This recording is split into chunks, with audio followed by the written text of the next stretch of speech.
ಶ್ರೀ ಸಾರರೂಪ ಗುರುಚರಿತ್ರೆ 20ನೇ ಅಧ್ಯಾಯ. ಶ್ರೀ ಗುರುಭ್ಯೋ ನಮಃ. ನಾಮಧಾರಕ ಗುರುಗಳು ಗಾಣಗಾಪುರಕ್ಕೆ ಹೊರಟು ಹೋದರು. ನರಸೋಬವಾಡಿಯಲ್ಲಿ ಅವರ ವಾಸ್ತವ್ಯ ಸ್ಥಿರವಾಗಿತ್ತು ಎಂಬ ಬಗ್ಗೆ ನಿನಗೆ ಇನ್ನೊಂದು ಉದಾಹರಣೆ ಹೇಳುತ್ತೇನೆ ಕೇಳು. ಶಿರೋಳ ಗ್ರಾಮದಲ್ಲಿ ಇಬ್ಬರು ಬ್ರಾಹ್ಮಣ ದಂಪತಿಗಳಿದ್ದರು. ಅವರಿಗೆ 5 ಮಕ್ಕಳು ಹುಟ್ಟಿದ್ದರೂ ಶೈಶವಾವಸ್ಥೆಯಲ್ಲೇ ಮರಣ ಹೊಂದಿದ್ದರು. ಜ್ಯೋತಿಷಿಗಳಲ್ಲಿ ಇದಕ್ಕೆ ಕಾರಣವೇನೆಂದು ಕೇಳಿದಾಗ ಅವರು, ಅಮ್ಮ, ನೀನು ಹಿಂದಿನ ಜನ್ಮದಲ್ಲಿ ಒಬ್ಬ ಬ್ರಾಹ್ಮಣನಲ್ಲಿ 100 ವರಹ ಸಾಲ ಪಡೆದು ತಿರುಗಿ ಕೊಡಲಿಲ್ಲ. ಆತನು ಅದೇ ಚಿಂತೆಯಲ್ಲಿ ಸತ್ತು ಪಿಶಾಚಿಯಾಗಿದ್ದಾನೆ. ಆತನೇ ನಿನ್ನ ಮಕ್ಕಳ ಮೃತ್ಯುವಿಗೆ ಕಾರಣನಾಗಿದ್ದಾನೆ. ಈ ದೋಷ ಪರಿಹಾರವಾಗಬೇಕಾದರೆ ನೀನು ಆ ಬ್ರಾಹ್ಮಣನ ಹೆಸರಿನಲ್ಲಿ 100 ವರಹಗಳನ್ನು ದಾನ ಮಾಡಬೇಕು. ಹಾಗೂ ನರಸೋಬವಾಡಿಯಲ್ಲಿರುವ ಗುರುಪಾದುಕೆಗಳನ್ನು 1 ತಿಂಗಳ ಕಾಲ ಉಪವಾಸ ವ್ರತದೊಂದಿಗೆ ನಿತ್ಯ ಪೂಜೆ ಮಾಡಬೇಕು. ಅಂದರೆ ಆ ದ್ರೋಹ ಪರಿಹಾರವಾಗಿ ನಿಮಗೆ ಶತಾಯುಷಿಗಳಾದ ಮಕ್ಕಳು ಹುಟ್ಟುತ್ತಾರೆ ಎಂದು ಭವಿಷ್ಯ ನುಡಿದರು. ಅದಕ್ಕೆ ಬ್ರಾಹ್ಮಣ ಪತ್ನಿಯು, ಸ್ವಾಮಿ, ನಾವು ಬಡ ಬ್ರಾಹ್ಮಣರು, 100 ವರಹಗಳು ನಮ್ಮ ಬಳಿ ಇಲ್ಲ. ಹೇಗೆ ಮಾಡೋಣ ಎಂದು ಕೇಳಿದರು. ಜ್ಯೋತಿಷಿಗಳು ಸ್ವಲ್ಪ ಯೋಚಿಸಿ, ನೀವು ಗುರು ಸೇವೆಯನ್ನಂತೂ ಮನ ಮೆಚ್ಚುವಂತೆ ಮಾಡಿರಿ. ಆ ಗುರು ನಿಮ್ಮ ಪಾಪಕ್ಷಾಲನ ಮಾಡುತ್ತಾನೆ. ನಿಮ್ಮ ಶಕ್ತಿಯಾನುಸಾರ ದಾನ ಮಾಡಿರಿ ಎಂದು ಹೇಳಿ ಕಳುಹಿಸಿದರು. ಬ್ರಾಹ್ಮಣ ಪತ್ನಿಯು ನರಸೋಬವಾಡಿಗೆ ಬಂದಳು. ನದಿಯಲ್ಲಿ ಸ್ನಾನ ಮಾಡಿ ಗುರುಪಾದುಕೆಗಳಿಗೆ ಪಂಚಪ್ರದಕ್ಷಿಣೆ ಹಾಕಿ ಗುರುನಾಮ ಸ್ಮರಣೆ ಮಾಡುತ್ತಾ ಔದುಂಬರ ವೃಕ್ಷದಡಿ ನಿರಶನ ವ್ರತಸ್ಥಳಾಗಿ 3 ದಿನ ಕುಳಿತಳು.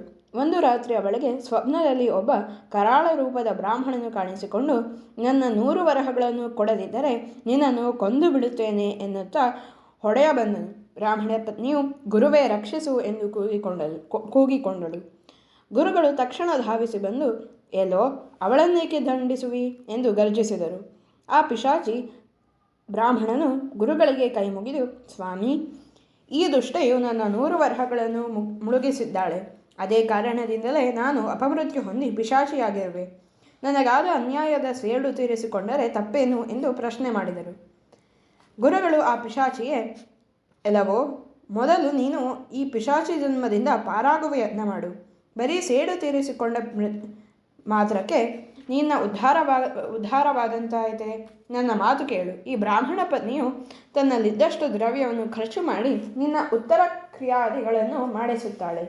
ಅದರಿಂದ ನಿನಗೆ ಸದ್ಗತಿಯುಂಟಾಗುವುದು ಎಂದು ಹಿತೋಪದೇಶ ಮಾಡಲು ಪಿಶಾಚಿಯು ಅದಕ್ಕೆ ಒಪ್ಪಿ, ಗುರುವೇ, ನಿನ್ನಿಚ್ಛೆಗೆ ತಿಳಿದಂತೆ ಮಾಡು. ಒಟ್ಟಾರೆ ನನ್ನ ಉದ್ಧಾರವಾದರೆ ಸಾಕು ಎಂದು ನುಡಿದು ಕಣ್ಮರೆಯಾಯಿತು. ಗುರುಗಳು ಆ ಬ್ರಾಹ್ಮಣಳಿಗೆ, ಅಮ್ಮ, ನೀನು ಆ ಬ್ರಾಹ್ಮಣ ಹೆಸರಿನಲ್ಲಿ ಸಂಕಲ್ಪ ಮಾಡಿ 10 ದಿವಸ ಅಷ್ಟತೀರ್ಥಗಳಲ್ಲಿ ಸ್ನಾನ ಮಾಡು. ಅವನ ಹೆಸರಿನಲ್ಲಿಯೇ ನಿತ್ಯವೂ ಔದುಂಬರ ಅಭಿಷೇಕ ಮಾಡಿಸು. ಅಂದರೆ ಈ ಪಿಶಾಚಿಗೆ ಜೀವನ್ಮುಕ್ತಿ ದೊರೆಯುವುದು.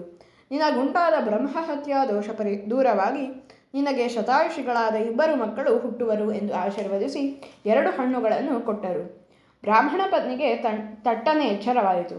ಗುರುಗಳು ಸ್ವಪ್ನದಲ್ಲಿ ಕೊಟ್ಟ ಫಲಗಳನ್ನು ಅವಳ ಸೆರಗಿನಲ್ಲಿ ಕಟ್ಟಲ್ಪಟ್ಟಿದ್ದವು.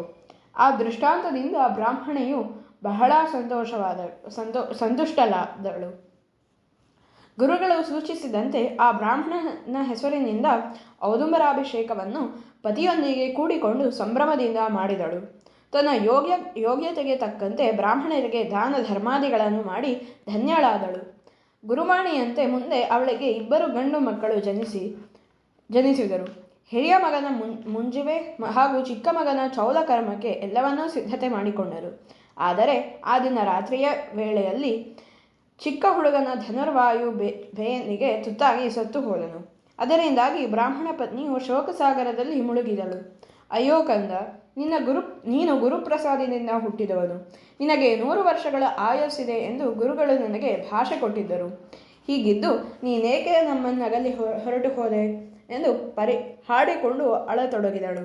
ತನ್ನ ಮಗನೊಂದಿಗೆ ತಾನೂ ಪ್ರಾಣಾರ್ಪಣೆ ಮಾಡುವುದಾಗಿ ರಂಭಾಟ ಮಾಡಿ ಅಳತೊಡಗಿದಳು. ಬೆಳಗಾಯಿತು.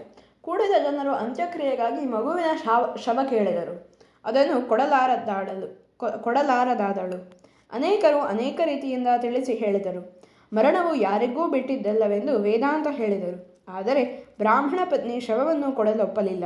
ಅವಳು ಆ ಜನರಿಗೆ, ನೀವು ಒಯ್ಯುವುದಾದರೆ ನನ್ನ ಮಗನೊಂದಿಗೆ ನನ್ನನ್ನು ಎಳೆದೊಯ್ದು ಸುಟ್ಟು ಬಿಡಿರಿ. ಮಗನನ್ನು ಬಿಟ್ಟು ನಾನು ಬದುಕಲಾರೆ ಎಂದು ಕರಳು ಬಿರಿಯುವಂತೆ ಅಳತೊಡಗಿದಳು. ಆಗ ಒಬ್ಬ ಬ್ರಹ್ಮಚಾರಿಯು ಅಲ್ಲಿಗೆ ಬಂದನು. ಆತನು ಆ ಬ್ರಾಹ್ಮಣ ಪತ್ನಿಯನ್ನು ಕುರಿತು, ಅಮ್ಮ, ಯಾರ ಆಯುಷ್ಯ ಎಷ್ಟು ದಿನವೆಂದು ಬರೆದಿರುತ್ತದೆ, ಅಷ್ಟು ಕಾಲ ಮಾತ್ರ ಮನುಷ್ಯ ಭೂಮಿಯ ಮೇಲೆ ಬಾಳಲು ಸಾಧ್ಯ. ಅಲ್ಪಾಯುಷ್ಯದ ಮಗನನ್ನು ಹೆತ್ತು ಈ ದೀರ್ಘಾಯುಷಿಯಾಗಿ ಬಾಳಲಿ ಎಂದು ಬಯಸಿದರೆ ಅದು ಹೇಗೆ ಸಾಧ್ಯ ಎಂದು ಪ್ರಶ್ನೆ ಮಾಡಿದನು.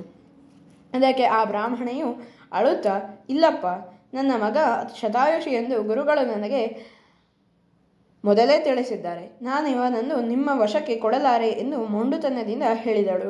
ಅದಕ್ಕೆ ಆ ಬ್ರಹ್ಮಚಾರಿಯು, ಸರಿ, ಹಾಗಿದ್ದರೆ ನಿನ್ನ ಗುರುಗಳ ಮಾತಿನಲ್ಲಿ ನಿನಗಿಷ್ಟು ವಿಶ್ವಾಸವಿದ್ದರೆ ಮಗುವಿನ ಶವವನ್ನು ಗುರುಗಳ ಬಳಿಗೆ ಹೊತ್ತುಕೊಂಡು ಹೋಗು. ಈತ ಯಾಕೆ ಸತ್ತನೆಂದು ನಿನ್ನ ಗುರುಗಳಿಗೆ ಪ್ರಶ್ನೆ ಮಾಡಿ ಪರಿಹಾರ ಹುಡುಕಿಕೋ ಎಂದು ನುಡಿದು ಹೊರಟು ಹೋದನೆಂಬುದಕ್ಕೆ ಸಾರರೂಪ ಶ್ರೀ ಗುರುಚರಿತ್ರೆಯ 20ನೇ ಅಧ್ಯಾಯವು ಮುಗಿಯಿತು.